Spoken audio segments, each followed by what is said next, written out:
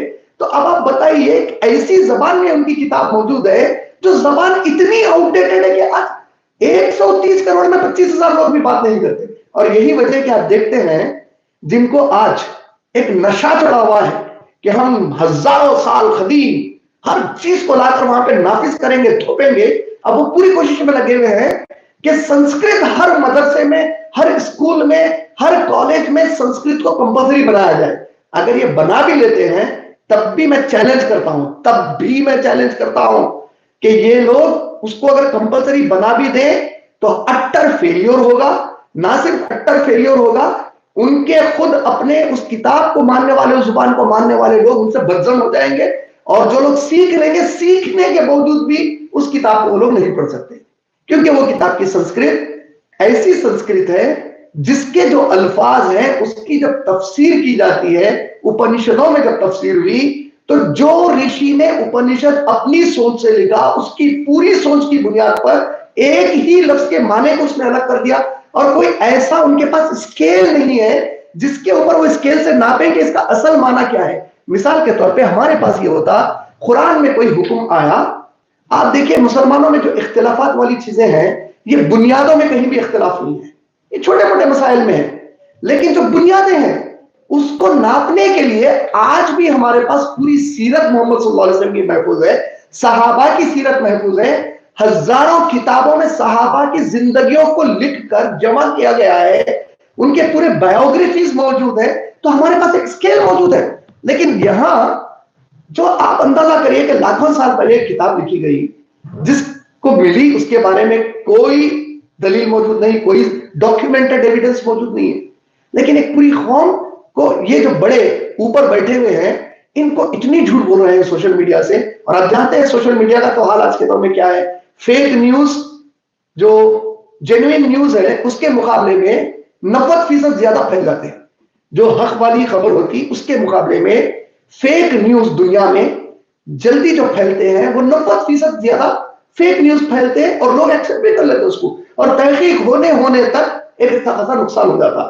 تو اس کا فائدہ اٹھاتے ہوئے بس جھوٹے پوڈ کاسٹ بنا رہے ہیں, چینلوں پہ آ رہے ہیں, اب کچھ بھی کر کے یہ جو پوری قوم ایک بالکل آپ اندازہ کرو 0.002% یا 0.002%, 25,000 لوگ 130 کروڑ میں سنسکرت جانتے ہیں. تو جو لوگ سنسکرت نہیں جانتے بس اندھا دھند ایک کتاب کو مانتے ہیں, ان کو بیوقوف بنانا ان لوگوں نے کتنا آسان کر لیا ہے. لیکن اس میں سے جو قابل لوگ ہیں وہ لوگ اس کے اوپر سوالات اٹھا رہے ہیں کہ بھائی تم لوگ جھوٹ بول رہے ہیں, تم لوگ پوری تاریخ کو غلط بنا کر پیش کر رہے ہو آج کے دور میں. یہ ایک چیز ہو گئی.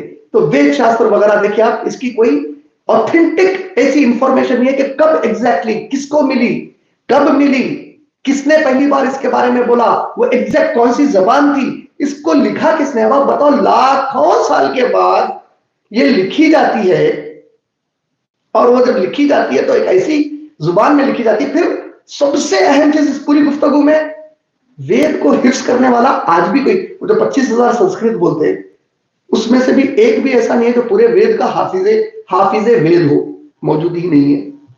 ایک چیز. دوسری چیز, کتنے ہندو بھائی بہن ہمارے ہندوستان میں جن کے گھروں میں وید شاستر, وید کتنے ہیں, رگ ویدا 10 والیوم میں ہے, یہ 10 بکس ہے رگ ویدا کے, پھر یجور وید ہے, پھر سام وید ہے, پھر اتھر وید ہے. یہ کتنے ہندو بھائی بہنوں کے گھر میں رکھی ہوئی ہے. قرآن ایک غریب ترین انسان جس کے پاس شاید کھانے کو کھانا موجود نہ ہو, لیکن وہ اپنے گھر میں اللہ کی یہ کتاب قرآن کو رکھتا ہے, مجھے میرے بچوں کو پڑھانا ہے, مجھے خود پڑھنے کی کوشش کرنا ہے بولتا ہے. وہ خود اگر پڑھا لکھا نہیں ہے تو کوشش کرتا ہے کہ میرا بچہ مدرسے کو جائے, مسجد کو جائے, یہ قرآن اللہ کی کتاب سیکھے, اس کے گھر میں قرآن موجود ہے. اگرچہ کہ راشن موجود نہیں ہوگا, یہ اللہ کا احسان ہے اس امت کے اوپر محمد صلی اللہ علیہ وسلم کی, لیکن وید شاستر آپ بتاؤ کتنا گھروں میں موجود ہے. کئی ایسے میں ہندو میرے دوستوں کو اور بھائیوں کو جانتا ہوں جس سے میری ملاقاتیں ہوئی, انہوں نے وید شاستر اپنی زندگی نکل گئی ان کی 40 سال 50 سال. کئی ایسے بڑے بڑے عمر والے ہمارے ہندو بھائیوں بہنوں سے ملا جس کو میں پوچھا آپ لوگ کبھی وید ہاتھ لگا کر دیکھے, بولے نہیں. تو یہ ایک چیز کو میں سمجھانا چاہتا ہوں کہ قرآن دوسرے کتابوں کے مقابلے میں کیسے سیف ہے. تو پہلے ہم آپ نے جس جگہ سے سوال کیا ہے, ہندوستان سے, کرناٹکا سے میری بہن, تو پہلے آپ سمجھے کہ آپ جس جگہ پہ رہتے ہیں وہاں کی جو میجورٹی جس کتاب کو پرچار کر رہی, مان رہی, ان کے پوری کتابوں کا یہی حال ہے. ان کے مہا بھارت رامائن تو یہ پورے قصے کہانیوں والی کتابیں تھی. رامائن ہو, مہا بھارت ہو, رامائن کے 300 سے زیادہ ورژن ہے. رامائن میں ایک ایسا جتکا ورژن ہے, بدھسٹ گروپ جو ہے جتکا رامائن, ان کا جو جتکا گروپ ہے بدھسٹ کا, ان کی رامائن کے مطابق تو رام جی اور سیتا جی بھائی بہن ہیں. ہندوستان میں 8 ایسے اسٹیٹ ہے جہاں پہ راون کی مندر ہے اور راون کی پوجا کی جاتی ہے, جس میں اتر پردیش شامل ہے, جس میں مدھیہ پردیش شامل ہے, جس میں مہاراشٹر شامل ہے. یہ پورے وہ جھارکھنڈ ہے جہاں پہ راون کی پوجا کی جاتی ہے. تو 300 الگ الگ قسم کی رامائن موجود ہے. تو یہ جو رامائن, مہا بھارت, یہ قصے کہانیوں والی کتاب جس کو مانا جاتا ہے, مائتھولوجیکل بکس جس کو مانا جاتا ہے. یہاں تک کہ جو گاندھی جی کا وہ مشہور جملہ ہے کہ اگر ہندوستان میں حکومت لاؤ تو ابو بکر اور عمر رضی اللہ تعالیٰ عنہما جیسی لاؤ, آپ تعجب کریں گے کسی کو ایمانداری سے وہ پورا جملہ سنا بولے گاندھی جی کا. حال میں انڈیا کے ایک چینل کے اوپر اس کے بارے میں بیچارے ایک شخص نے وہ پورا جملہ بیان کیا گاندھی جی کا. انہوں نے کہا کہ گاندھی جی کو کسی نے سوال کیا کہ آپ ہندوستان میں رام راجیہ لانا چاہتے ہیں, تو رام راجیہ کے اوپر گاندھی جی کا جواب تھا کہ دیکھیے میں یقیناً رام جی کی عزت کرتا ہوں اور ان کو بہت ایک بہترین شخص مانتا ہوں, لیکن ہم جانتے ہیں کہ یہ افسانوی ایک کتاب ہے رامائن، ایک افسانوی کیریکٹر ہے، میتھولوجیکل کیریکٹر ہے، ان کے وجود کا کوئی ایویڈنس نہیں ہے. گاندھی جی نے کہا ہے کہ وہ ایک میتھولوجیکل فگر تھے. ہاں البتہ جس کے بارے میں ایک ہسٹری اسٹیبلشڈ اور ڈاکیومنٹڈ ہسٹری ہے، دلائل والی جس کی تاریخ ہے، وہ ہے ابو بکر اور عمر. تو میں یقیناً کہوں گا کہ یہاں ابو بکر اور عمر جیسی انصاف والی حکومت ہونی چاہیے. یعنی گاندھی جی کو بھی ایک قابل انسان، گاندھی جی کو دیکھیں، بعض جاہل آج گاندھی جی کو قابل نہیں مانتے، تو یہ ان کی قابلیت کا اندازہ ہو رہا ہے اس سے کہ گاندھی جی کو تو قابل نہیں مانتا، دنیا پوری گاندھی جی کو قابل مانتی ہے. اور گاندھی جی کے مطابق دیکھیں وہ خود مانتے ہیں، تو یہ اتہاساس کہا جاتا ہے، ہسٹوریکل بکس کہا جاتا ہے اس کو. تو اسی طریقے سے آپ دیکھیں گے اپارٹ فرام دس جو دوسرے اور کتابیں ہیں، جب آپ بائبل کے اوپر آتے ہیں اسی طریقے سے آپ بدھا کے ماننے والے جو گوتم بدھا کے، وہ لوگ تریپیتاکا بول کر پڑھتے ہیں. جب آپ تریپیتاکا کو دیکھیں گے، آپ ایک عام بدھ مت کے ماننے والے سے ملیں گے تو وہ کہتے ہیں پہلی مرتبہ گوتم بدھا کے تعلیمات پر جو پہلی مرتبہ لکھی گئی چیز ہے وہ گوتم بدھا کے انتقال کے 500 سال کے بعد لکھی گئی. تو کیا 500 سال کوئی حافظ تھا گوتم بدھا کے ٹیچنگز کا؟ کوئی نہیں تھا. 500 سال کے بعد لکھی گئی. پھر اگین وہی بات آ جاتی کس زبان میں لکھی گئی، کہ آج وہ زبان میں موجود ہے. تو یہ پورے سوالات ہیں، لیکن ایک بالکل ایک ایسا ایمان رکھ کر بیٹھے ہوئے اس کے اوپر کہ بھائی آپ کچھ بھی بولو، ہم تو مانتے ہیں، تو یہ پسند مانتے ہیں، اب اس بارے میں ہم سے مت بولو. ٹھیک ہے، آپ جو مانتے ہیں، لا اکراہ فی الدین، قرآن نے واضح کر دیا سورہ بقرہ کی آیت نمبر 256 میں، دین میں کوئی زبردستی نہیں ہے. ہم بالکل آپ کو کوئی جبر نہیں کر رہے، زبردستی نہیں کر رہے، لیکن ہم آپ سے جاننا چاہ رہے ہیں کہ آپ جس کتاب کو مان رہے ہیں اس کی حقیقت، اس کی اصلیت کیا ہے، اس کا پریزرویشن کیا ہے، اس کا تحفظ کیسے ہوا، وہ کیسے محفوظ ہوئی آپ کے پاس. ہم یہ سمجھنا چاہ رہے ہیں آپ سے. اور اسی طریقے سے جب آپ یہودیت، جیوز اور کرسچنس کو دیکھیں گے تو آج تو جوڈائزم، کرسچینٹی، اب جب میں یہاں یو ایس اے میں آیا ہوں تو یہاں کی ایک واسٹ میجورٹی جو کرسچن یوتھ ہے یا جوئش ہے، ان میں کے بہت سارے ایسے ہیں جو مذاق بنا رہے ہیں خود ان کے ریلیجس گروؤں کا، جس قسم کی وہ ٹیچنگز دے رہے ہیں. کیونکہ یہ سوسائٹی میں کافی ریسرچ والی سوسائٹی مانی جاتی ہے. خاص طور پر اللہ نے مجھے جو دعوتی کام کی وجہ سے موقع دیے، جب میں دنیا کے الگ الگ ممالک میں پھرا، امریکن سوسائٹی خاص طور پر میں بتا رہا ہوں، امریکہ میں چاہے وہ مسلمان ہو چاہے وہ غیر مسلمان ہو، بنسبت دوسرے مقامات کے، یہاں پہ ریسرچ کا، تحقیق کرنے کا جذبہ بہت ہے. کوئی بھی چیز کو یہ لوگ تحقیق کر کے سنتے ہیں، تحقیق کر کے سمجھتے ہیں. بھلے ہی وہ بات کو نہیں مانیں گے لیکن وہ چاہتے ہیں کہ اس کی جانکاری حاصل ہو جائے، اس کے بارے میں کیا ہے. اب دیکھیے آپ الحمدللہ اللہ کے فضل و کرم سے ہم لوگ پچھلے کچھ مہینے ہوا یہاں پہنچ کر، ان کچھ مہینوں میں 130 سے زیادہ قرآن مجید کے ترجمے ہم نے یہاں پر بانٹے ہیں. میں، میری اہلیہ، میرے بچے پورے مل کر 130 سے زیادہ قرآن مجید کے ترجمے ہم نے بانٹے ہیں. میری جو ایک چھوٹی بیٹی جو اب اس وقت 8th کلاس میں ہے، وہ جس اسکول کو جاتی ہے، وہاں اس نے اپنی انگلش ٹیچر کو قرآن مجید کا ایک ٹرانسلیشن دیا. دوسرے دن وہ ٹیچر آ کر اس سے کوشچن کرتی ہے کہ مجھے اس کے بارے میں ذرا سمجھاؤ. پھر وہ کہتی ہے کہ میری ایک اور سہیلی کو قرآن مجید چاہیے. پھر وہ اس کے تھوڑے دنوں کے بعد کہتی ہے کہ مجھے بہت انٹرسٹ ہے، میں اور اگر اس کے بارے میں جاننا چاہتی ہوں تو مجھے کوئی ویب سائٹ شیئر کرو، مجھے کچھ ویڈیوز شیئر کرو جس کو میں دیکھ کر اور سمجھ سکوں کہ اسلام کیا ہے. تو آپ دیکھیے وہ مسلمان ہو جائیں گی نہیں ہوگی یہ اللہ کا معاملہ ہے. ہم تو دعا کریں گے کہ جتنوں تک اللہ کی یہ بات پہنچی ہے اللہ تعالیٰ ان کے سینوں کو کھول دے. لیکن اب آپ بتائیے کہ 8th کلاس کی بچی سے ٹیچر کا یہ انٹریکشن اور اس ریلیجس سائٹ کو لے کر آپ بتائیے کہ وہ ایسے اسکول کو جا رہی ہے جو کنٹمپرری ایجوکیشن کا اسکول ہے، کوئی مدرسہ نہیں ہے، لیکن وہاں ایک نان مسلم ٹیچر. اسی طریقے سے جب ہم باہر قرآن مجید بانٹے تو ہم کو باہر ان کا جو رسپانس آ رہا، وہ لوگ یقین ہے is this for me، کیا یہ کتاب ہم آپ تحفے میں ہم کو دے رہے، آپ چاہ رہے ہیں ہم پڑھنا، I'm so grateful to you, thank you so much. بعض وقت تو ایسے بھی جواب آئے، میں کئی سال سے میرے مسلم دوست ہیں، آج تک مجھے کسی مسلمان دوست نے آج تک تحفے میں نہیں دیا. تو دیکھیے آپ دیکھیے کہ ہم کتنی بڑی کوتاہی کر رہے ہوں گے انڈیا میں بھی رہ کر. کتنے ایسے ہمارے غیر مسلم بھائی بہن ہیں جو واقعی اس کتاب کو پڑھنا چاہ رہے ہیں لیکن ہم کبھی بھی نہیں دے رہے. آج دیکھیے نریندر مودی جی ہمارے جو وزیر اعظم ہیں ملک کے، جب وہ انڈیا سے باہر جا رہے ہیں وہ کتنا فخر کے ساتھ بھگوت گیتا کو وہ دوسرے پریزیڈنٹس کو گفٹ کر رہے ہیں. یعنی وہ آنےسٹ طریقے سے جس چیز کو وہ اپنے پاس سب سے زیادہ اہمیت کی سمجھتے ہیں، جس کی وہ سب سے زیادہ عزت کرتے ہیں، جس کے بارے میں ان کا احساس ہے کہ اس سے دوسرے کو فائدہ پہنچے گا، وہ اس کو بانٹ رہے ہیں. ہم مسلمان اس کتاب کو ہمارے گھروں میں اس طرح رکھے ہوئے کہ ہم ہمارے غیر مسلم بھائیوں اور بہنوں سے اس کو بانٹ رہے کرنے.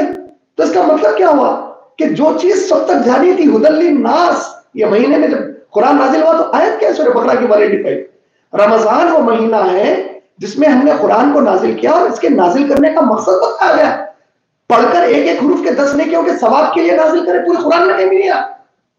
پوری قرآن میں قرآن کا مقصد کیا بتایا؟ ہدی للناس، انسانوں کی ہدایت کے لیے نافذ کرا بولے قرآن کو.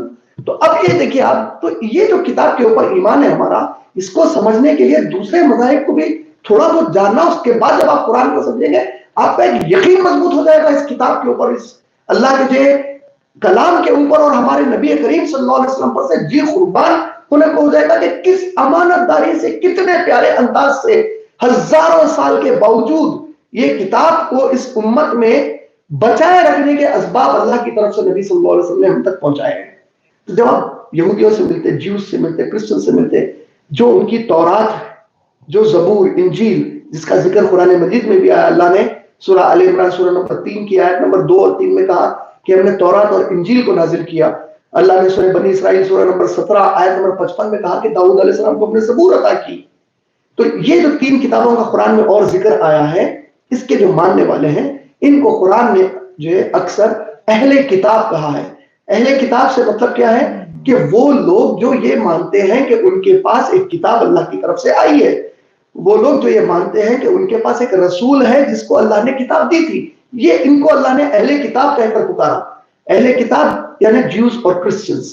تو جب آپ ان سے ملتے ہیں، ان کے ربائز سے ملتے ہیں، ان کے فادر سے ملتے ہیں، ان کے پیسٹر سے ملتے ہیں، اور الحمدللہ جب میں انڈیا میں تھا تو انڈیا میں میرے ڈیبیٹس ہوئے، میرا آسٹریلیا میں ڈیبیٹ ہوا، میرا یو ایس اے میں ہوا ماشاءاللہ سے. تو ڈیبیٹس کے اندر قرآن اور the Bible which is the God's word, قرآن یا بائبل، اس میں شیخ احمد دیدات رحمہ اللہ انہوں نے تو اتنا بڑا اس میں کارنامہ انجام دیا ہے امت کے لیے. کئی ہمارے اردو جاننے والے بھائی بہنوں کو ان کا نام بھی آج نہیں پتا ہے. ذاکر نائک کے وہ استاد تھے، وہ میرے استاد تھے. اب ذاکر نائک کا جو فی الوقت مسئلہ کر رہا ہے وہ تو اللہ ہی بہتر جانے، اللہ ان کے لیے آسانیاں کرے، جو حق ہے اس کو غالب کر دے، باطل کو ختم کر دے اس کو. لیکن شیخ احمد دیدات رحمہ اللہ کی جب آپ تاریخ پڑھیں گے، یوٹیوب پہ ان کے ویڈیوز دیکھیں گے، آپ اندازہ کیجئے کہ ایک شخص کی محنت جس میں انہوں نے نکلا ایک ایسا بچہ جو 6th کلاس کے بعد تعلیم حاصل نہیں کر سکا، لیکن جس کو قرآن پر ایمان آ گیا، وہ خود سے تحقیق کیا، کوئی مدرسے کا وہ فارغ نہیں، خود سے اس نے قرآن پر تحقیق کی، پھر وہ بائبل کی تحقیق شروع کیے. اس کے بعد وہ باہر نکلے بتانے کے لیے کہ دیکھو آپ کی بائبل میں یہ سب غلطیاں ہیں، اور ان غلطیوں کے باوجود بھی ہمارے نبی صلی اللہ علیہ وسلم کا تذکرہ آپ کی بائبل میں ہے. اور جب وہ غلطیوں کو بتانے کے لیے نکلے، قرآن کی حقانیت بتانے کے لیے نکلے، آپ سوچو 1984 85 89 میں احمد دیدات رحمہ اللہ وہ امریکہ آ کے ڈیبیٹ کرتے ہیں، جیسا ہمارے یہاں صدگرو یا بابا رام دیو، ویسا یہاں پہ جیمی سویگاٹ نامی آدمی سے، جس وقت نہ موبائل فونز موجود ہے، نہ سیٹلائٹ چینلز موجود ہے، اس وقت ان کو 12,000 15,000 لوگ ان کے کراؤڈ میں موجود ہیں، جس میں سے 8 سے 10,000 تو غیر مسلم موجود ہیں. اور اس کے اندر وہ بتا رہے ہیں کہ دیکھو آپ کی بائبل کے اندر یہ، اس کے مقابلے میں اللہ نے قرآن بھیجا ہی اس لیے کہ آپ لوگوں نے وہ جو کتابیں تھی تورات، زبور، انجیل، اس میں یہ تبدیلیاں کر دی، اس لیے اللہ نے کتاب بھیجا. لیکن جس پیمانے پر اللہ نے ان سے کام لیا احمد دیدات رحمہ اللہ سے، آپ جانتے ہیں اتنی قابل ترین پڑھی لکھی اتنی طاقتور قوم، ان کی وجہ سے اپنی بائبل کو 3 مرتبہ انہوں نے ریوائز کیا. سبحان اللہ. آپ اندازہ کیجئے قرآن کیسی بڑی اللہ نے ہمارے پاس ایک بہترین اللہ کی کتاب کی شکل میں کتنی بڑی طاقت دی ہے کہ ہم لوگوں کو جا کر حق بتا سکیں، حق منوا سکیں، ان کو سمجھا سکیں کہ جو چیز آپ مان رہے ہیں اس کے اندر کس طرح باطل ہے. تو یہ تمام چیزیں میں آپ کے سوال میں کیوں بتا رہا ہوں میری بہن، ہمارا ایمان اس کے اوپر پہلے یہ کیسا نازل ہوا کے ساتھ ساتھ یہ سمجھے کہ اس کو نازل اللہ نے جب کیا اور اس کے بعد اس طریقے سے اس کی حفاظت ہوئی، اس کی وجہ کیا بنی؟ اللہ اس کو انسانوں کی ہدایت بنائے، ہر ایک کی قرآن ہدایت بن کر آئی ہے.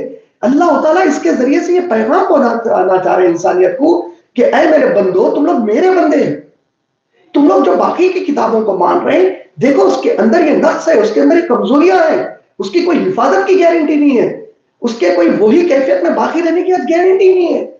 انجیل عیسیٰ علیہ السلام کو جو عطا کی گئی، اب دنیا کے قریب کسی بھی کرسچن سے پوچھ لیجئے، وہ کس شکل میں ایگزیکٹ ملی, کس ایگزیکٹ زبان میں ملی, سوائے اس کے کہ ان کے ریسرچ کے مطابق وہ ایرامائک بول لیتے ہیں. پیشن آف کرائسٹ مووی میں انہوں نے بہت کوشش کی کہ یہ ثابت کرے کہ عیسیٰ علیہ السلام کی زبان عبرانی نہیں تھی, ہیبریو نہیں تھی, یونانی نہیں تھی, گریک نہیں تھی, بلکہ ایرامائک تھی. لیکن اس کی کوئی اوتھینٹک دلیل نہیں ہے. آج غیر مسلمان سے بھی اگر آپ پوچھ لیں گے محمد صلی اللہ علیہ وسلم کی مدر ٹنگ کیا تھی, پورے دنیا کے غیر مسلمان یونانیمسلی بولیں گے کہ ان کی مدر ٹنگ عربک لینگویج تھی. لیکن عیسیٰ علیہ السلام ان کی مدر ٹنگ کا تک ان کو اندازہ نہیں ہے. آپ جب موسیٰ علیہ السلام کا جو ذکر آیا ہے, اللہ نے جو سورہ آراف سورہ نمبر 7 آیت نمبر 140 کے بعد جب آپ پڑھیں گے تو وہ جو تورات تختیوں پر اللہ نے عطا فرمائی موسیٰ علیہ السلام کو, جب آپ اس کے بارے میں پڑھیں گے تو ہم ان سے پوچھتے ہیں وہ تختیاں کہاں ہیں جو موسیٰ علیہ السلام کو ملی تھی, وہ اصلی شکل والی, وہ تو ختم نہ کہا اللہ نے سورہ آراف میں, ہماری لکھت میں ہم نے موسیٰ علیہ السلام کو تورات دی تھی بولے, تو وہ تختی کا ہے, قرآن تو لکھت میں نہیں ملی. تو اب آپ یہ پوری چیزوں کو رکھ کر ایک بات یقین کر لیجئے کہ دنیا میں جتنی بھی کتابیں ہیں ان کی اوتھینٹسٹی کوسچنیبل ہے. کمنگ ٹو دا قرآن, آپ نے پوچھا قرآن کیسے نازل ہوئی, سورہ قیامہ سورہ نمبر 75 آیت نمبر 16, 17, 18 اور 19, ان 4 آیتوں میں اللہ نے نبی پاک صلی اللہ علیہ وسلم سے کہا لا تحرک بہ لسانک لتعجل بہ, اے میرے نبی اپنی زبان کو تیزی سے عجلت میں مت پھرائیے اس کی خیرات کرنے کے لیے. اللہ کے نبی صلی اللہ علیہ وسلم کے پاس جب جبرائیل علیہ السلام قرآن لاتے تو نبی صلی اللہ علیہ وسلم وہ جو بے چینی, وہ جو تڑپ, وہ جو آپ صلی اللہ علیہ وسلم کی محبت تھی کہ جلد سے جلد جو اللہ نے میرے پاس وحی کیا اس کو یاد کر لوں جلدی سے, کہیں بھول نہ جاؤں, وہ جو کیفیت ہوتی تھی صلی اللہ علیہ وسلم کی, اللہ کو اتنی پسند آئی, اللہ نے تسلی دی نبی صلی اللہ علیہ وسلم کو, اے میرے نبی آپ تیزی مت کریے اپنی زبان کو, تیز عجلت میں پھرانے, عجلت میں تیزی سے مت پھرائیے اپنی زبان کو. کیا کہا اللہ نے, انا علینا جمعہ و قرآن, سبحان اللہ, انا علینا جمعہ, بے شک اس کو جمع کر دینا, اور اس کو قرات, قرآن کا معنی کیا ہے پہلے وہ سمجھے. قرآن عربی جو لفظ ہے بنیادی طور پہ اس کے 2 روٹ ہیں, 4 روٹ ہے اس میں کے 2 روٹ جو سب سے بنیاد ہے وہ ہے قرات اور خریت. قرات پڑھنا, بار بار پڑھے جانے والی چیز, خریت کھیڑے کو بولتے.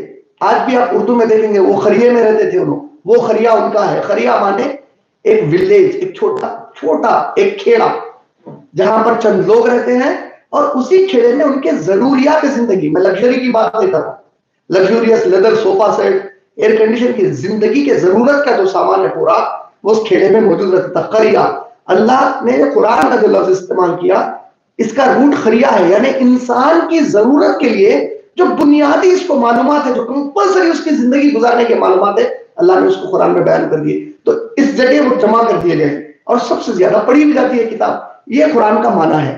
تو اللہ نے نبی پاک صلی اللہ علیہ وسلم سے کہا انا علینا جمعہ, اے میرے نبی اس کا جمع کر دینا.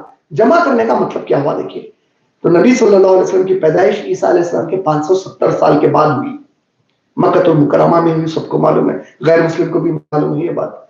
پھر نبی صلی اللہ علیہ وسلم 40 سال کی عمر کو جب پہنچے مکے میں, آپ کو پہلی مرتبہ وحی ہوئی غار ہرا میں.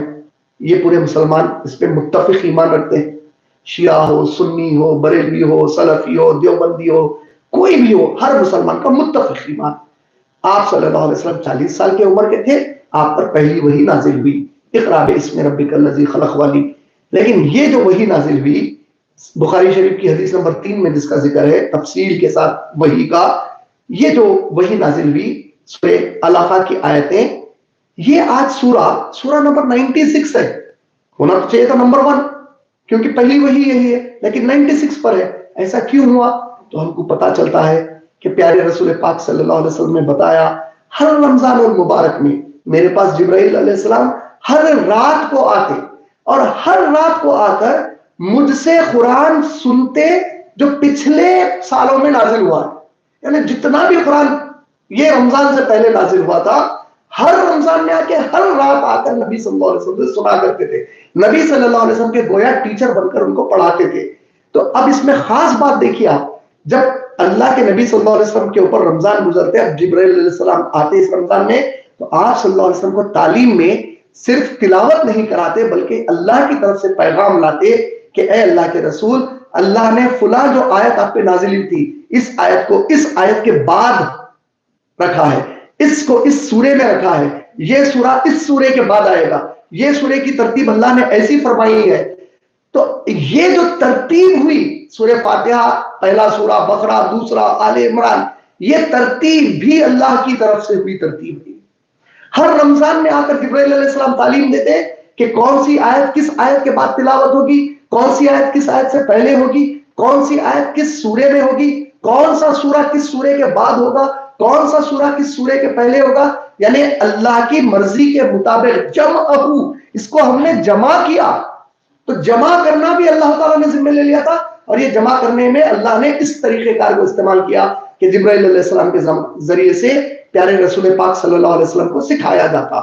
پھر اللہ نے کہا قرآن ہم اس کو پڑھائیں گے بھی آپ کو. قرآن کے پڑھنے کے بارے میں خاص چیز کیا ہے, اس کی تجوید.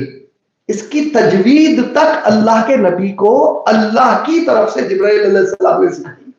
اور اس کی قراتیں, قرآن کی 10 قرات ہیں جملہ. اللہ کے نبی نے کہا جبرائیل نے مجھے 10 قرات میں قرآن سنایا ہے.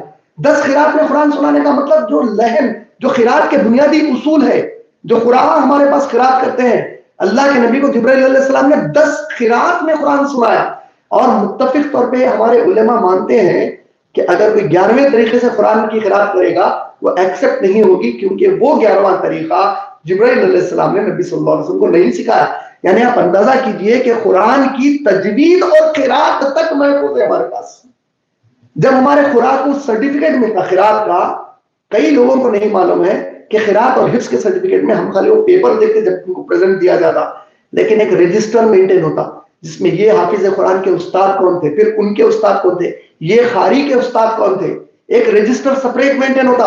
وہ رجسٹر کے اندر ایک کے اوپر ایک وہ استاد کے نام لکھے ہوئے رہتے جو فائنلی جا کے صحابہ اور صحابہ سے رسول اللہ صلی اللہ علیہ وسلم تک کنیکٹ ہوتے. اتنی حفاظت کی گئی اللہ کے فضل و کرم سے. ہر قاری اور ہر حافظ کے سرٹیفکیٹ دیے جانے کے بعد وہ حافظ اور قاری کا نام درج کیا جاتا ہے ان کے استادوں کے ساتھ. ہر استاد کے ساتھ وہ چین جڑی ہوئی ہے اللہ کی طرف سے. یعنی تجوید اور قرات کی بھی اللہ تعالیٰ نے حفاظت کروائی. دیکھیے وعدہ کتنا پورا ہوا, انا علینا جمعہ و قرآنا, ہم اس کو جمع بھی کریں گے اس کی ترتیب کے حساب سے, اور اس کو پڑھانا بھی سکھا دیں گے میرے نبی آپ کو. فَإِذَا قَرَأْنَاهُ فَاتَّبِعْ قُرْآنَهُ, اے میرے نبی جب آپ کے سامنے قرآن پڑھا جائے تو آپ اس قرآن کو دوبارہ دہرائیے, پڑھیے, پھر سے اس کو اتباع کیجیے اس قرات کی. یعنی جبرائیل جب آپ کو پڑھ کر سنائیں گے میرے نبی, آپ جبرائیل کے پڑھنے کے بعد آپ جبرائیل کو پڑھ کر سنائیے, تاکہ اللہ نے جو تجوید جو قرات قائم کرنا چاہیے قرآن کی, آپ کو وہ اچھے سے ذہن نشین ہو جائے اور آپ ایسی ہی تربیت اپنے صحابہ کی کریں.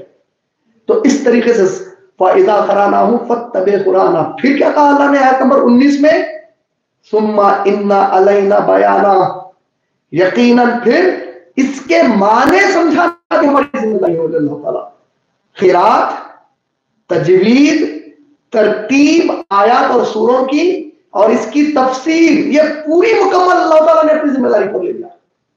اور قرآن کا جو نزول رمضان میں, اِنَّا أَنزَلْنَاهُ فِي لَيْلَةِ الْقَدْرِ, رمضان 29 دن کا 28 دن کا مہینہ ہو سکتا. ان پورے دنوں میں پہلی بار کب ہوا, تو اللہ نے سورہ قدر سورہ نمبر 97 کی آیت نمبر 1 میں واضح کر دیا, اِنَّا أَنزَلْنَاهُ فِي لَيْلَةِ الْقَدْرِ, لَيْلَةِ الْقَدْرِ, قدر کی رات میں ہم نے اس کو نازل کیا. قدر کی رات ہم سب جانتے ہیں کہ آخری عشرہ میں, آخری 10 دنوں کے تاخراتوں میں سے کوئی ایک رات ہے.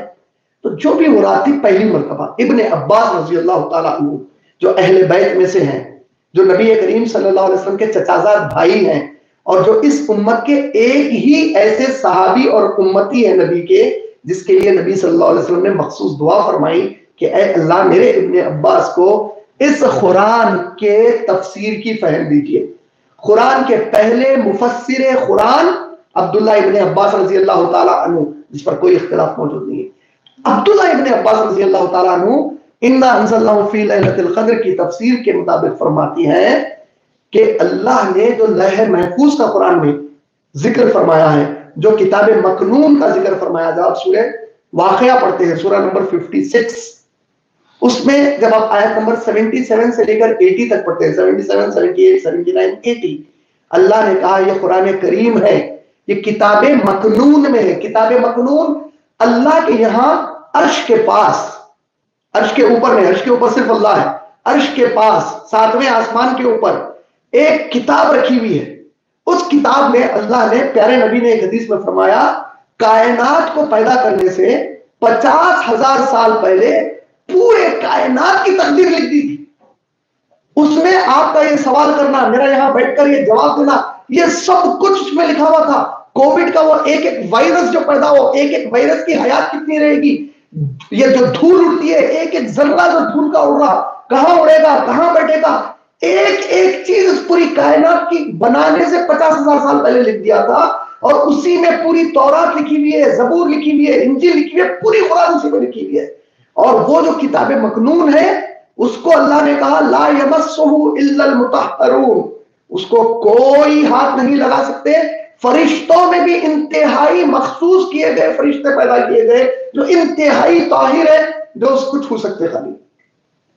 تو یہ جو قرآن ہے وہاں سے، وہ کتاب مکنون سے، یہ مکمل جو آپ قرآن پڑھ رہے ہیں وہاں سے اللہ نے کتاب مکنون سے اس کو نازل کیا. اور ابن عباس رضی اللہ تعالیٰ عنہ نے فرمایا پہلے آسمان پر ہمارے، جملہ 7 آسمانوں میں سے، جب آپ معراج کی حدیث پڑھتے ہیں، صحیح مسلم کی حدیث نمبر 164، تفصیل سے اللہ کے نبی کریم صلی اللہ علیہ وسلم نے جس میں ذکر کیا کہ جب میں معراج پر گیا تو پہلے آسمان میں میں نے یہ دیکھا، دوسرا، یعنی ہم کو 7 آسمانوں کا جو ذکر پھر قرآن نے بھی کیا ہے، سورہ اعراف میں کیا، سورہ یونس میں اللہ نے کیا کہ میں نے 7 آسمان اور 7 زمین پیدا کیے ہیں. تو وہ جو 7 آسمان ہے، سائنس کو یہ 7 آسمان تو چھوڑ دو، آسمان کیا ہے یہی نہیں معلوم، صرف سائنس کے پاس اس کا سمجھانا کیا ہے، آپ کی نظر جہاں پر رک گئی وہ آپ کا آسمان ہے.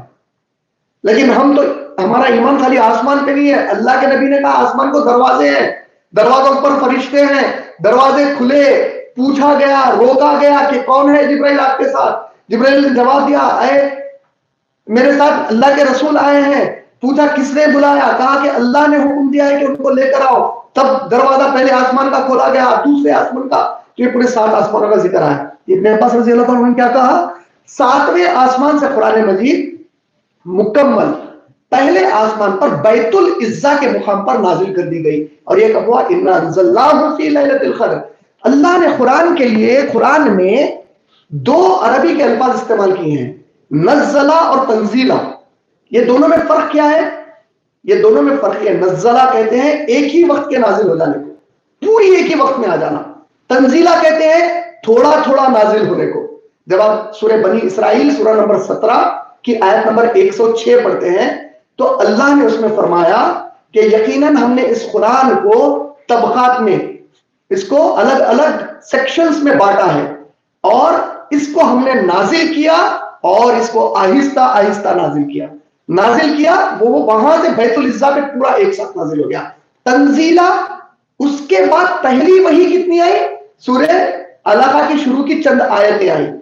اس کے بعد کیا ہوا، پھر تھوڑی آیتیں. ایسا رسول اللہ پر 23 سال تک وہ پہلے آسمان بیت العزہ سے زمین پر جو قرآن نبی کریم صلی اللہ علیہ وسلم کو پہنچا، وہ آپ صلی اللہ علیہ وسلم کی 23 سالہ ہماری زندگی یا 22 سالہ شمسی زندگی، 23 لونار ایئرس یا 22 سولار ایئرس میں وہ پہنچا قرآن مجید. اللہ نے جب جبرائیل علیہ السلام سے کہا کہ جاؤ اب میرے نبی کو یہ آیت نازل کر کے آؤ، جاؤ یہ سورہ نازل کر کے آؤ، تو جبرائیل علیہ السلام کہاں سے لاتے تھے اس کو؟ بیت العزہ، پہلے اس آسمان سے. یہ کتنا آ رہا تھا؟ تھوڑا تھوڑا آ رہا تھا. بیت العزہ پر پورا ایک ساتھ انا انزلناہ فی لیلۃ القدر، لیلۃ القدر میں پورا ہم نے بیت العزہ پر نازل کر دیا. وہاں سے تنزیل ہوئی، وہاں سے کہا گیا کہ صرف 5 آیتیں دے کر آؤ میرے نبی کو، اب جا کر 3 آیتیں دے کر آؤ اس سورے کی، اس سورے کی 10 آیتیں دے کر آؤ. یہ 23، اس کو تنزیلہ کہتے ہیں. اللہ نے سورہ انسان یا سورہ دہر، سورہ نمبر 76 کے 2 نام ہیں، سورہ انسان بھی بولتے ہیں اس کو، سورہ دہر بھی بولتے ہیں. اس کی آیت نمبر 23 میں کیا کہا، اِنَّا نَحْنُ نَزَّلْنَا الْقُرْآنَ، ہم نے اس قرآن کو نازل کیا ہے. اور کیسا نازل کیا ہے؟ تنزیلہ. اس کو ہم نے تنزیل کی شکل میں نازل کیا، آہستہ آہستہ نازل کیا. سورہ فرقان کی آیت نمبر 32 میں اللہ نے کہا جو اس پر ایمان نہیں رکھتے وہ سوال کرتے ہیں ایک ہی وقت میں اللہ نے پورا قرآن نازل کیوں نہیں کر دیا؟ سورہ فرقان سورہ نمبر 25 آیت نمبر 32، اللہ نے ایک ہی وقت میں پورا قرآن کیوں نازل نہیں کر دیا؟ تو اللہ نے جواب دیا اس کا اور کہا کہ ان کافروں سے کہو، اس قرآن کے نہیں ماننے والوں سے کہو کہ ہم نے ایسا اس لیے کیا کہ اے نبی آپ کے دل پر سختی نہ گزرے، ایک ہی وقت میں پورے احکامات آ رہے بس پورا کر دو۔ بہت ناممکن تھا، امپاسبل تھا کہ ایک ہی وقت میں ہر چیز ایک دھکے میں بدل جائے۔ جیسے آپ نے سوئچ کرنٹ کا آن آف کرنے کے لیے سوئچ آن سوئچ آف کیا، کرنٹ کھلا کرنٹ بند ہو گیا، ایسا تھوڑی ہو سکتا ہے۔ اور کئی انسانوں کا سدھار ہونا ہے، تو اللہ نے کہا کہ تاکہ انسانوں کو آپ تھوڑا تھوڑا پڑھ کر سناؤ، ان کو سکھاؤ اور آپ کے دل پر بوجھ نہ گزرے، ہم نے اس کو تھوڑا تھوڑا آپ پر نازل کیا ہے میرے نبی صلی اللہ علیہ وسلم۔ کب تک؟ الیوم اکملت لکم دینکم، جب وہ آیت نازل ہو گیا آج ہم نے آپ کے دین کو مکمل کر دیا۔ یہ آیت اقرا باسم ربک الذی خلق سے لے کر اس آیت کے نزول میں آپ صلی اللہ علیہ وسلم کے 23 لونار ایئرز، یعنی کہ محرم سفر کے حساب سے یہ مہینوں کے حساب سے 23 سال، جنوری فروری کے حساب سے 22 سال کی زندگی میں پورا قرآن اس طرح رسول پاک صلی اللہ علیہ وسلم کے اوپر نازل ہوا۔ اب یہ نازل جو ہوا، نازل ہونے کے بعد کی خاص بات دیکھیے آپ، یہ تو پورا ہمارا ایمان غیب کی پوری بات ہو گئی۔ اب آئیے کہ میں خود یقین کرنا چاہتا ہوں، I want a documented evidence۔ کیسے یقین کروں کہ یہ قرآن اللہ کی کتاب ہے؟ سبحان اللہ، اس میں ایک زبردست آپ لوگوں کے لیے، میرے پیارے مسلمان بھائیوں بہنوں کے لیے ایک شاندار بات بتاتا ہوں آپ کو۔ دنیا میں یہ جو قرآن ہے یہ ایک ہی ایسی کتاب ہے جس کے اندر اس کتاب کے لکھنے والے نے، اس کے آتھر نے دعویٰ کیا کہ میں اس کا آتھر ہوں۔ کوئی دنیا کی آپ اور مذہبی کتاب اگر اٹھا کر دیکھیں گے، آپ وید شاستر دیکھ لو، آپ بائبل دیکھ لو، آپ تری پتاکاس دیکھ لو، آپ کوئی دنیا کی کتاب اٹھا کر دیکھو، کسی بھی کتاب میں یہ دعویٰ نہیں ہے کہ میں اس کی طرف سے کتاب ہوں نازل کی ہوئی، بول کر اس کا نام نہیں ہے جس کی طرف سے وہ نازل کی گئی ہے۔ صرف قرآن میں ہے۔ سورہ انعام سورہ نمبر 6 کی آیت نمبر 19، سورہ انعام سورہ نمبر 6 آیت نمبر 92، سورہ انعام سورہ نمبر 6 آیت نمبر 19، سورہ انعام سورہ نمبر 6 آیت نمبر 92، سورہ یوسف سورہ نمبر 12 آیت نمبر 2، سورہ طٰہٰ سورہ نمبر 20 آیت نمبر 113، سورہ نمل سورہ نمبر 27 آیت نمبر 6، سورہ سجدہ سورہ نمبر 32 آیت نمبر 2، سورہ زمر سورہ نمبر 39 آیت نمبر 1، سورہ غافر سورہ نمبر 40 آیت نمبر 2، سورہ جاسیہ سورہ نمبر 45 آیت نمبر 2، سورہ دہر سورہ نمبر 76 آیت نمبر 23۔ ان پورے مقامات پر اللہ نے کہا یہ کتاب میں نے نازل کی ہے۔ ایسا ڈائریکٹ دعویٰ کہ میں اللہ ہوں، میں نے یہ کتاب نازل کی، دنیا کی کسی بھی مذہبی کتاب میں موجود نہیں ہے۔ اور سائنٹسٹ کے پاس ایک طریقہ ہے کسی بھی چیز کو حق تسلیم کرنے کا، اس کو لوگ تھیوری آف ایگزاسٹنگ آلٹرنیٹو بولتے ہیں۔ تھیوری آف ایگزاسٹنگ آلٹرنیٹو کا مطلب کیا ہے؟ اگر میں آپ کے سامنے اس کوشن کو اٹھا کر بولا یہ پانی کی گلاس ہے، تو آپ بولیں گے نہیں نہیں یہ پانی کی گلاس نہیں ہوتی۔ میں آپ کو پوچھا پھر اگر یہ پانی کی گلاس نہیں ہے تو کیا ہے؟ تو آپ کہیں گے بھائی یہ تکیہ ہے، کوشن ہے، یہ جو ہے آپ اس کے بارے میں کہیں گے۔ تو سائنس کے مطابق، سائنٹسٹ کے مطابق وہ یہ مانتے ہیں کہ اگر آپ نے کسی چیز کو کسی کے کہنے پر، اس کے دعویٰ کرنے پر کہ یہ فلاں چیز ہے، آپ کو اگر اس کو رد کرنا ہے تو آپ کو دو چیزیں معلوم ہونا پڑتا۔ ایک، اس کو رد کرنے کے لیے وہ جو بول رہا نہیں آپ غلط بول رہے ہیں، یہ وہ نہیں ہے بولنے کے لیے آپ کو پھر یہ معلوم ہونا پڑتا کہ یہ کیا ہے اور وہ جس چیز کا نام لے رہا وہ کیسی رہتی۔ مثال کے طور پہ میں نے کہا یہ پانی کی گلاس ہے، تو آپ نے جب کہا کہ یہ پانی کی گلاس نہیں ہے، آپ نے کیوں کہا؟ کیونکہ آپ کو دو چیزیں معلوم تھی۔ آپ کو یہ معلوم تھا کہ یہ کیا ہے اور آپ کو یہ بھی پتا تھا کہ پانی کی گلاس کیسی ہوتی۔ اگر آپ کو مجھے غلط ثابت کرنا ہے تو آپ کو یہ معلوم ہونا پڑے گا کہ یہ کیا ہے اور پانی کی گلاس کیسی رہتی۔ اگر آپ کو ان دونوں میں سے ایک چیز بھی اگر نہیں معلوم ہے تو جب تک آپ دوسری چیز لا کر ثابت نہیں کرتے تھے دو چیزوں سے، میری بات جب تک طے ہے کہ میں جو بول رہا ہوں یہی صحیح ہے۔ یہ سائنٹیفک کمیونٹی کی آج کی ایک پالیسی ہے کسی بھی تھیوری کو ماننے کے لیے۔ اس کے مطابق جب قرآن میں اللہ نے اتنے مقامات پر کہا یہ اللہ کی کتاب ہے، جو اس کو اللہ کی کتاب نہیں مانتے ان کو دو کام کرنا پڑے گا ان کو۔ ایک، اگر یہ اللہ کی کتاب نہیں ہے تو کیا ہے، خالی بول دینا نہیں ہے محمد صلی اللہ علیہ وسلم نے لکھ لیا یا کسی نے لکھ لیا، ثابت کرنا پڑے گا کہ یہ کیا ہے اگر یہ اللہ کی کتاب نہیں ہے تو۔ دوسری چیز کیا ثابت کرنی پڑے گی، اور جو ناممکن ہے ثابت کرنا، اگر یہ اللہ کی کتاب نہیں ہے تو پھر اللہ کی کتاب کیسی ہوتی وہ ثابت کرنا پڑتا۔ جب تک وہ یہ دو چیزیں ثابت نہیں کر سکتے سائنٹیفک کمیونٹی کے حساب سے یہ دعویٰ خود بخود موجود قائم ہو جاتا کہ یہ یقیناً اللہ کی کتاب ہے. اسی طریقے سے دنیا میں قرآن سے پہلے آدم علیہ السلام سے لے کر آج تک کوئی مذہبی کتاب مکمل حفظ نہیں کی گئی. کوئی دنیا کی مذہبی کتاب تک کبھی کوئی حافظ ہونے کا آج تک دعویٰ نہیں کیا, ہے ہی نہیں, تاریخ پہ موجود نہیں. عیسیٰ علیہ السلام نے کبھی بھی اپنے حواریوں کو, اپنے صحابہ کو حافظ انجیل نہیں بنایا. موسیٰ علیہ السلام نے کبھی بھی اپنے کسی صحابی کو حافظ تورات نہیں بنایا. داؤد علیہ السلام نے کسی کو بھی حافظ زبور نہیں بنایا. حافظ حفظ کرنے کا جو سب سے پہلی مرتبہ انسانیت میں کسی پوری کتاب کو حفظ کرنے کا, مذہبی یا غیر مذہبی, اس کی شروعات ہوئی اس قرآن کے ذریعے محمد صلی اللہ علیہ وسلم نے کی. انسان کی تاریخ میں موجود ہی نہیں ہے. Historical, there is no evidence that a complete book was ever memorized, religious or otherwise, except for the first time, the Quran. کبھی ہوا ہی نہیں ہے انسان کی تاریخ میں. نہ صرف یہ ہوا, حفظ کرنے کی وجہ سے قرآن کو ڈبل پروٹیکشن ملا, ڈبل سیف گارڈ ملا. کیسا؟ دیکھیے آج آپ دیکھ لیجئے لاکھوں حافظ قرآن ہیں. اگر قرآن کا حفظ کرنے والا غلطی کرتا ہے تو کتاب موجود ہے اس کی غلطی کی اصلاح کرنے کے لیے, اور اگر کسی کتاب میں غلطی سے کچھ غلط پرنٹ ہو جاتا ہے تو حافظ قرآن موجود ہے اس پرنٹنگ کو صحیح کرنے کے لیے. آپ دیکھ رہے ہیں ڈبل پروٹیکشن کا لیئر بنا دیا اللہ تعالیٰ. حافظ قرآن پھر کتاب کی کتاب میں غلطی ہوئی, حفاظ موجود ہے کریکٹ کرنے کے لیے. حفاظ سے غلطی ہوئی, کتاب موجود ہے کریکٹ کرنے کے لیے. سبحان اللہ. آپ دیکھ لیجیے دنیا میں کسی کتاب کے ساتھ ایسا نہیں ہوا. تو جب محمد صلی اللہ علیہ وسلم پر وحی آتی تھی, جتنی وحی آتی تھی, آپ صلی اللہ علیہ وسلم صحابہ جو بھی ان کے اطراف و اکناف ہوتے تھے فوری ان صحابہ کو وہ وحی حفظ کروا دیتے تھے. تو چند صحابہ اس کو فوراً حفظ کر لیتے تھے. بعض صحابہ اس کو لکھتے تھے. لکھنے کا مطلب آج کی طرح پیپر پین پرنٹنگ پریس نہیں تھی. اونٹ کے کولہے کی جو بڑی بڑی ہڈیاں ہوتی, کھجور کا جو بڑا پتا ہوتا, اس کے اوپر جس چیز سے ہو سکتا تھا لکھ لیا کرتے تھے. لکھنے سے زیادہ امپورٹنٹ کیا تھا؟ حفظ کرتے تھے. اور جو بھی صحابی وہ کچھ لکھ لیتے اپنے گھر میں لے کے جا کے اس کو پروٹیکٹڈ رکھتے کہ میں آج نبی کے ساتھ تھا, آج یہ وحی نازل ہوئی, آج یہ وحی نازل ہوئی, آج یہ ملا. تو صحابہ کے الگ الگ صحابہ کے گھروں میں الگ الگ قرآن کی وہ آیتیں الگ الگ وقت پر جو وحی آئی جو اس وقت صحابی موجود تھے ان کے گھروں میں رکھے ہوئے تھے. اللہ کے نبی کریم صلی اللہ علیہ وسلم کا انتقال ہو گیا. ابو بکر صدیق رضی اللہ عنہ کی خلافت آئی.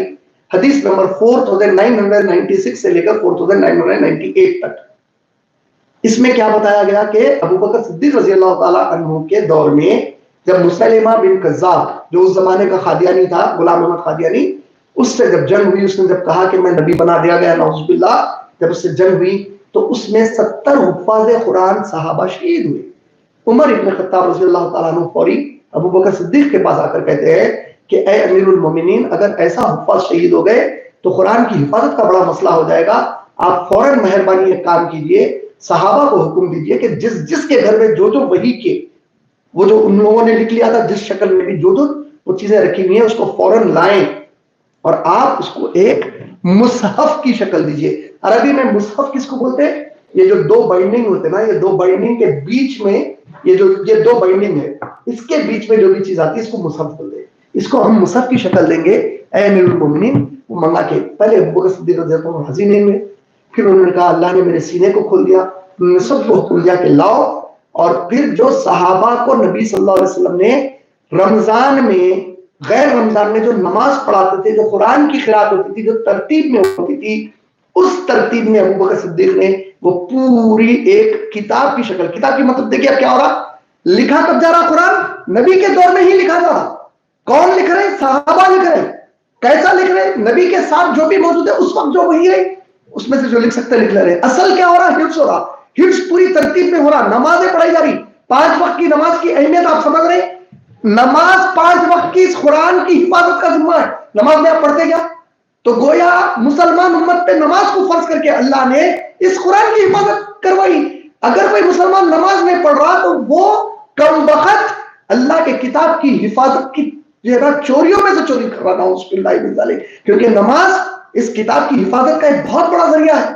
اور یہ طریقے سے جب وہ کتاب کو جمع کر لیے, اس کی بائنڈنگ ہوئی, تو ابو بکر صدیق رضی اللہ تعالیٰ عنہ نے اس کو حفصہ رضی اللہ تعالیٰ عنہ, عمر ابن خطاب کی بیٹی اور ہماری ام المومنین جو نبی کریم صلی اللہ علیہ وسلم کی زوجہ ہیں, ام المومنین ہیں, ان کے پاس اس نسخے کو رکھا دیا جس میں ایک کتاب کی شکل دے دی گئی اس کو, تاکہ کروڑہا مرتبہ اللہ نہ خواستہ اگر حفاظ ختم بھی ہو گئے تو پورے حفاظ قرآن جتنے بچے صحابہ تھے, خلفائے راشدین تھے, انہی کی موجودگی میں جو کتاب کی شکل میں آئی وہ محفوظ ہے. کل کے دن اس کے ذریعے سے پھر حفظ بھی ہوگا, اس کے ذریعے سے اور کتابت بھی ہوگی.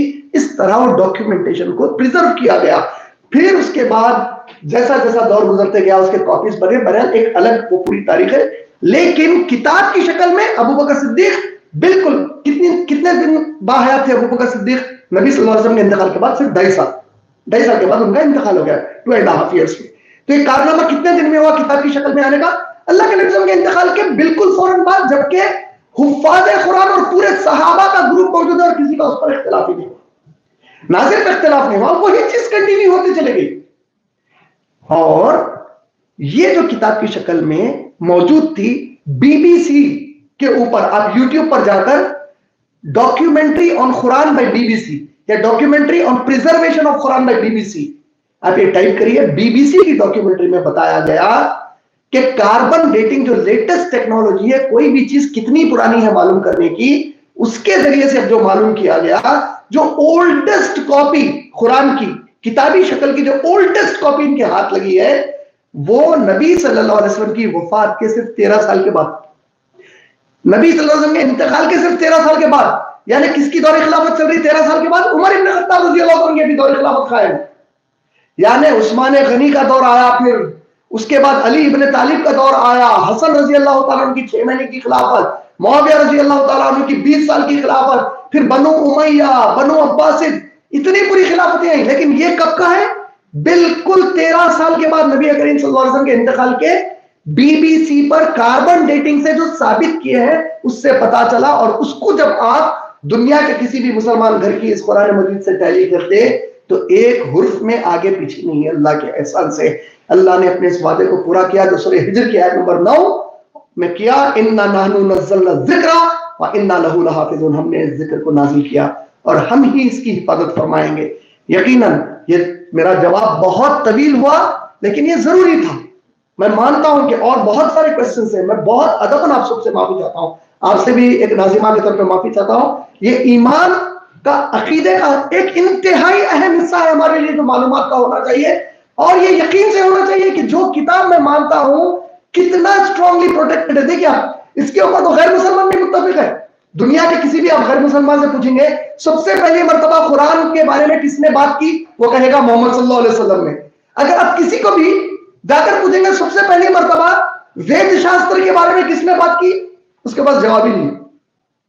قرآن کے بارے میں یقین غیر مسلم کو بھی کہ پہلی مرتبہ محمد صلی اللہ علیہ وسلم نے اس کے بارے میں بات کی. کس پر نازل ہوا؟ کنفرمڈ ہے. کب نازل ہوا؟ کنفرمڈ ہوا. کتنے سال نازل ہوا؟ کنفرمڈ ہے. اس کو حفظ کتنوں نے کیا؟ کنفرمڈ ہے. کتاب کی پہلی شکل کب بنی؟ کنفرمڈ ہے. ہمارے پاس حفاظ قرآن کی اتنی بڑی تعداد, میجورٹی حفاظ قرآن وہ ہے جس کی مادری زبان عربی نہیں ہے, ایک حرف سمجھ میں نہیں آتا لیکن پوری کتاب حفظ کی ہوئی ہے. آپ بتاؤ دنیا میں کوئی ایسی کتاب جس کا آپ کو معنی ہی سمجھ میں نہیں آتا, آپ اس کو پڑھتے چلے آ رہے ہیں, کتنے بار پڑھ سکتے ہیں آپ اس کو, لیکن کروڑہا لوگ دنیا میں جس کو معنی سمجھ میں بھی نہیں آتا پورے جذبے سے پورے جوش سے اس کی خلاف. رمضان میں تو ہمارے گھروں میں اس کو لے کر نہیں, مجھے ایک قرآن کی پوری کمپلیٹ تلاوت کرنا ہے, یہ جو جذبہ, یہ جو شوق ہے, انشاءاللہ یہ خود اس قرآن کی حفاظت کا ذمہ ہے, اور یہ قرآن سے محبت انشاءاللہ ہم کو جنت میں لے جائے گی. امید میری بہن کا جواب مکمل ہوا. جزاک اللہ خیر.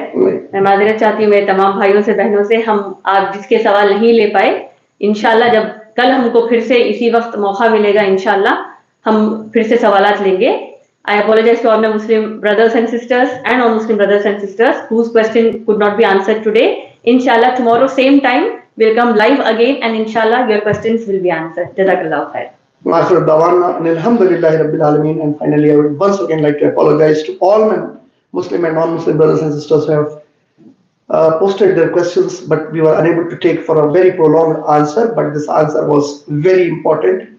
It was a part of the belief and faith in the Quran that we testify to be 100% verbatim word of Allah, the infallible Quran. Alhamdulillah. Assalamu alaikum wa rahmatullahi wa barakatuh. Allah, Allah.